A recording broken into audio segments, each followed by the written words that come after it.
셀트리온 그룹 3사 합병이 서회장 복귀의 진짜 이유인가? 합병은 필수. 하지만 과연? 셀트리온 오늘 플러스 0.89% 상승, 헬스케어는 플러스 2.34% 상승세를 보였습니다. 반면에 제약은 마이너스 0.10% 하락세인데요. 하지만 제약도 양봉의 모습입니다. 오늘 월요일 3사의 주가 움직임을 살펴보게 되면요, 세 종목 모두 윗꼬리가 길다는 측면이죠. 즉 장중에 많이 오르니까 밀리는 상황이다. 이것은 단기적인 상승에 따라서 또 단기 매매하는 쪽에서는요, 좀 오르면 파는 그런 성향이 지금 나타나고 있는 것으로 보여집니다. 하지만 조금 더 긴 흐름으로 보면요, 이제 바닥은 확인된 상태에서 1차 반등을 마무리하고 조정을 거친 다음에요, 지금 이제 2차 반등으로 들어가는 모습이라고 볼 수가 있는 것이죠. 이러한 가운데서의 중간 조정은 언제든지 나올 수 있는 상황이지만 방향은 상승 쪽으로 좀 전환되어 있는 상황으로 해석을 할 수가 있겠습니다. 오늘 이 시간에는 다음 주 주총을 앞둔 시점에서요, 서정진 명예회장이 복귀를 하잖아요. 복귀의 의미 그리고 그 이유가 과연 합병과는 어떠한 연관성이 있을 것인가, 이러한 부분에 대해서 이야기를 해보도록 하겠습니다.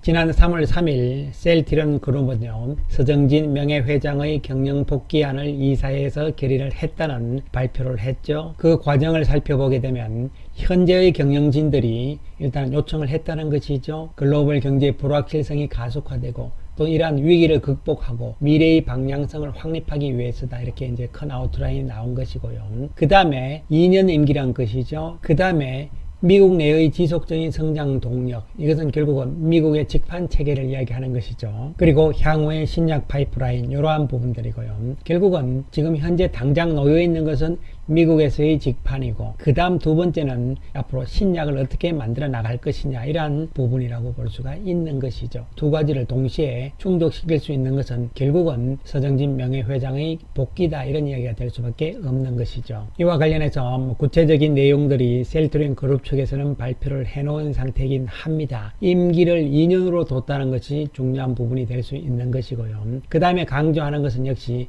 미국 시장에서의 유통망, 이 부분을 지금 상당히 강조를 하고 있는 상황이라고 보시면 되는 것이고요. 그 다음에 이제 여러 가지 이야기들이 나옵니다만 역시 미래를 위한 신약이죠. ADC 항암제라든가 이중항체, 마이크로바이옴, 그 다음에 경구용 항체 치료제, 이런 부분들 앞으로 어떻게 나갈 것인가, 이런 부분에 대해서도 이제 어느 정도 초석을 좀 다져야 되겠다, 이런 이야기가 될 수가 있는 것이죠.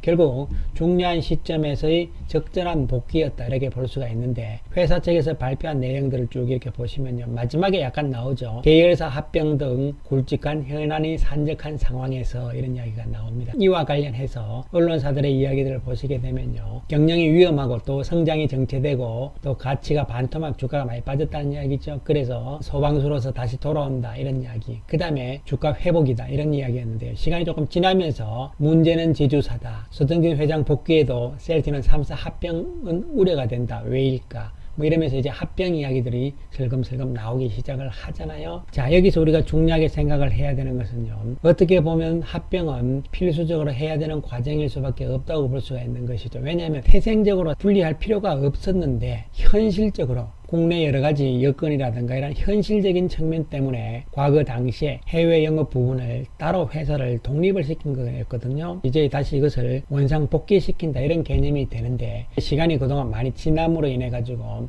여러 가지 문제들이 지금 불거져 나와 있는 상태다. 이에 따라서 합병을 해야 되겠다, 이러한 과정 속에서 진행이 계속되고 있는 상황이라고 보시면 되는 것이죠. 이와 관련해서 지난 3월 13일 지난주 키움증권에서 자료를 하나 냈는데요. 셀트리온 헬스케어에 대한 자료를 내면서 딱 두 가지를 이야기를 했죠. 합병에 대해서 초점을 맞췄습니다. 그러면서 합병 시기에 대해서는 자사주 매입과 개선기간 종료 등의 이슈로 인해 가지고 하반기가 되어야 가능할 것이다, 이런 이야기죠. 그 다음에 또 한 가지 이야기는 뭐냐면은 합병을 했을 때 주가의 가치 측면에 부담이 가중이 되기 때문에 이를 정당화할 수 있는 사업 변화 및 시너지 효과가 필요하다. 뭔가 합병을 하게 되면 합병된 회사 셀트리온이 뭔가 변화가 있어야 된다는 이야기가 되는 것이죠. 거꾸로 이야기를 하면요, 준비가 되어야만 합병 이후에 주가가 좋은 주가를 유지할 수 있다, 이런 이야기로도 해석을 할 수가 있는 것이죠. 이와 관련해서 지배구조 변화를 우리가 쭉 보시게 되면요. 처음에는 이제 이렇게 다 분리가 되어 있었잖아요. 2020년 9월부터 2021년 12월 이때 이제 뭘 세웠냐면 셀트리온 헬스케어 홀딩스를 만들었죠. 셀트리온 홀딩스와 셀트리온 헬스케어 홀딩스를 합친 것이죠. 이렇게 합친 상태가 되면서 통합 셀트리온 홀딩스가 된 상태고, 요 홀딩스 아래에 셀트리온과 셀트리온 헬스케어, 그리고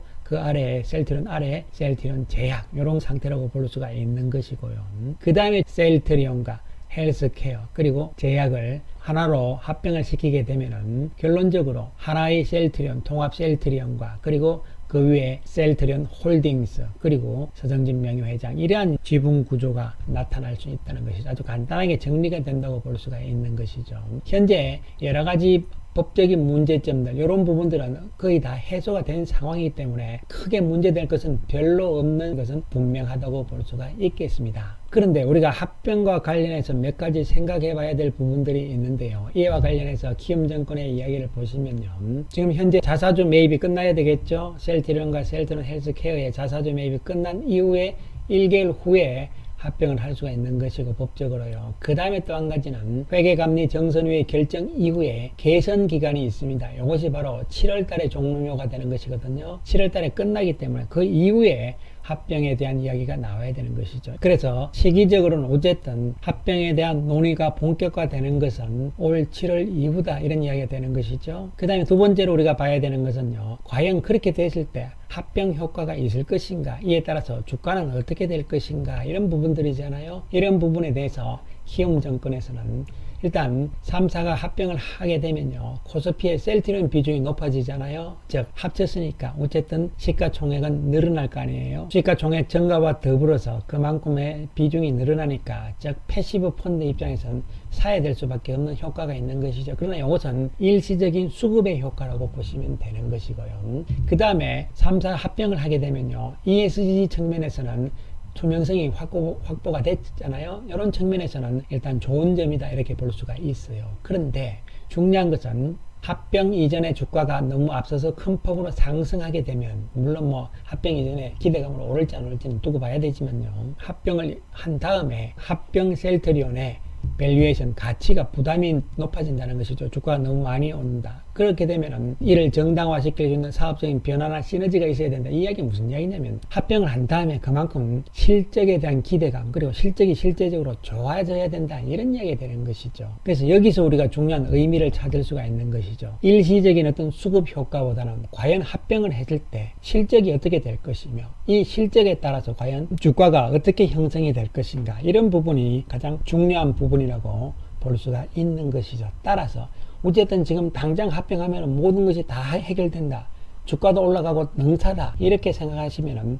문제가 있다는 것이죠. 왜 그런지에 대해서 지금부터 하나씩 이야기를 해보기로 하겠습니다. 먼저 현재 셀트리온과 헬스케어 주주 구성을 보시게 되면요, 60%와 50% 이상의 소액 주주 지분이 높다는 것이죠. 그렇다면 이 부분들이 과연 주총에서 어떻게 될 것이냐는 부분이잖아요. 즉 이 주총은 정기적인 주총이 아니고요, 합병을 위한 주총에서 이야기를 하는 것이죠. 이에 따른 주식 매수 청구권의 행사 부분, 이런 여러 가지 복잡한 문제들이 있기 때문에 소액 주주들의 만약에 반대를 하게 되면요, 당연히 무산되는 거잖아요. 이 부분에 대해서 물론 회사 측에서 노력을 하겠지만요, 만만치 않을 것이다, 이렇게 보여지는 것이고, 실제적으로 과거에 녹십자 랩셀과 녹십자 셀의 합병 과정을 보시게 되면요, 일단 제일 먼저 순서가 이사회 결의를 합니다. 합병 결의를 하고요, 그 다음에 주주총회를 하잖아요.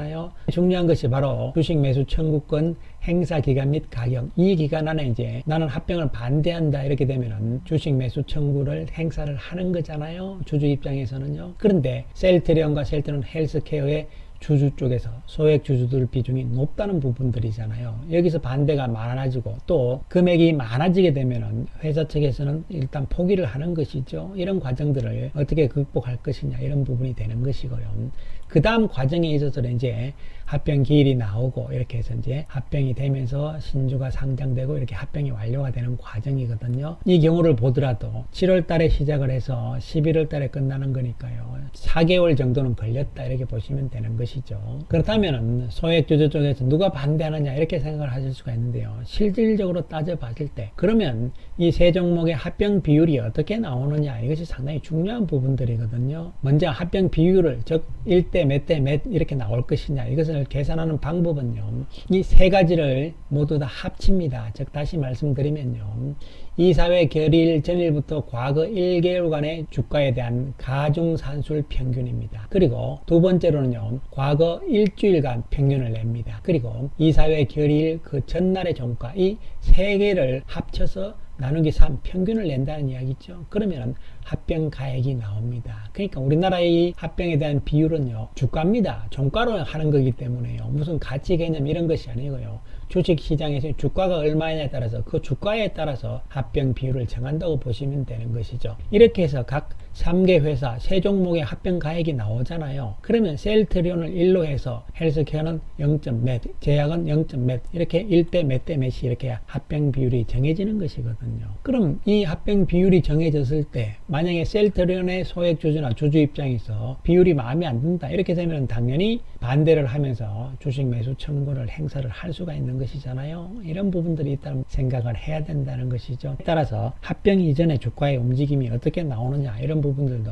우리가 잘 봐야 되는 것이죠. 그래서 우리가 생각을 해야 되는 것이 단순하게 셀트리온과 헬스케어 제약이 합병을 하게 되면은 3월 20일 현재 종가 기준으로 시가총액을 내면 이렇게 되는 것이거든요. 이 세 개를 그냥 단순하게 합쳐가지고 36조 2105조다 뭐 이렇게 이야기를 하면 안 된다는 것이죠. 왜냐하면 합병을 하게 되면 현재 시가총액으로 가는 것이 아니라 합병 비율에 따라서 이 가격이 다 달라지는 것이잖아요. 그렇기 때문에 현재의 세 개를 단순하게 합쳐가지고 뭐 36조다 이런 이야기는 별 의미가 없는 것이다 이렇게 볼 수가 있는 것이죠. 그런데 우리가 생각해야 될 가장 중요한 핵심은 뭐냐면요. 셀트리온과 셀트리온 헬스케어의 사업이 같은 부분이잖아요. 즉 매출액이 같다고 보시면 되는 것이잖아요. 통상적인 합병은 1 플러스 1이 최소한 2 내지는 2 이상이 되는 이러한 시너지 효과가 있기 때문에 합병을 한다 이런 이야기가 될 수가 있잖아요. 그런데 우리 셀트리온 그룹은 특이한 것이 뭔가요 여러분?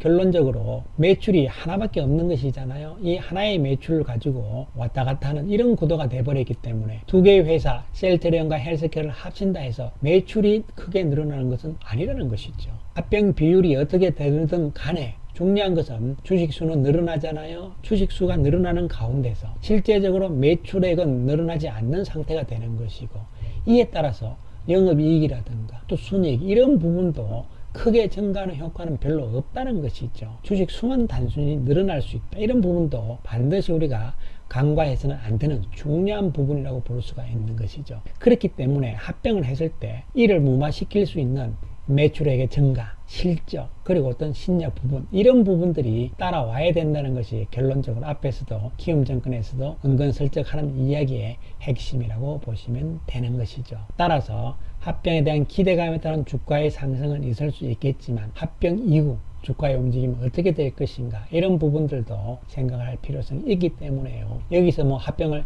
찬성하자 반대하자 이런 이야기를 제가 드리는 것은 절대적으로 아니고요. 왜냐하면 그것은 여러분들의 선택이기 때문에 그런 것이죠. 한편 이번 주총에서 서정진 회장이 복귀를 하잖아요. 서정진 회장이 과연 합병에 대해서 어떤 이야기를 할 것인가 이런 부분도 예의주시를 해야 할 필요성이 있다고 말씀을 드리겠습니다. 셀트리온 오늘 외국인들이 3억 정도의 매수 우위를 보였고요. 기관들은 94억의 매수입니다. 자사주 체결은 오늘 없는 상태였고요. 셀트리온은 상대적으로 조금 무겁게 움직이잖아요. 헬스케어나 제약에 비해서. 그건 이제 그럴 수밖에 없는 것이 합병과 관련해서 본다면은 기준이 되는 가격대이기 때문에요. 결론적으로 말씀드리면 이 세 종목이 합병과 관련해서 어떻게 가격을 맞추느냐 중요한 부분이 되는 것이죠. 단기적으로 조금 조정을 나온다 해도 추세적으로는 상승 쪽이라는 측면에서 긍정적으로 볼 수가 있는 부분이죠. 또한 헬스케어도 오늘 플러스 2.34% 상승세인데요. 외국인들이 27억의 매수, 기관들이 32억의 매수인데요. 앞에 고점을 이제 돌파하는 상황에서 손바뀜이지만 거래량은 그렇게 많은 것은 아니죠. 따라서 현재의 주가 움직이면요, 약간 수급적인 영향이 강하잖아요. 추세적으로는 긍정적으로 여전히 본다는 말씀을 드리는 것이고요. 제약은 단기적으로 뭐 크게 오르고 오늘도 소폭 조정이지만 결론적으로 양봉의 모습으로 마감이 되는 것이죠. 이에 따라서 제약 움직임은 탄력적인데 언제든지 조정 나오고 간다, 이런 측면에서 생각을 할 수가 있는 것이고요. 그 다음에 시장 전체적인 상황 하에서 코프로에 대해서 뭐 여러 가지 이야기들이 나온대요. 물론 뭐 남의 주식 제가 이렇쿵 저렇쿵 이야기할 건 아니고요. 어쨌든 간에 LG 에너지 솔루션과 삼성 SDI가 오늘 좀 조정이 나오는 모습이잖아요. 상대적으로 삼성 바이오 그리고 셀트리온이 바닥에 좀 올라오는 분위기가 되고 있는 상황이죠. 2차 전지 분위기에서 약간은 어떤 변화의 가능성, 이런 부분들도 지금부터 서서히 타진하고 있는 모습이 아닐까 생각을 할 수가 있는 것이고요. 셀트리온 그룹주는 이번 계기로 인해서 3월에는 양봉을 만들어주는 월봉상으로요, 추세를 전환시키는 이러한 출발점, 이런 가능성 쪽에 셀트리온 그룹 세 종목은 그렇기 때문에 조금 긴 시각으로 볼 필요성이 있다는 말씀을 다시 한번 강조를 드리겠습니다. 감사합니다.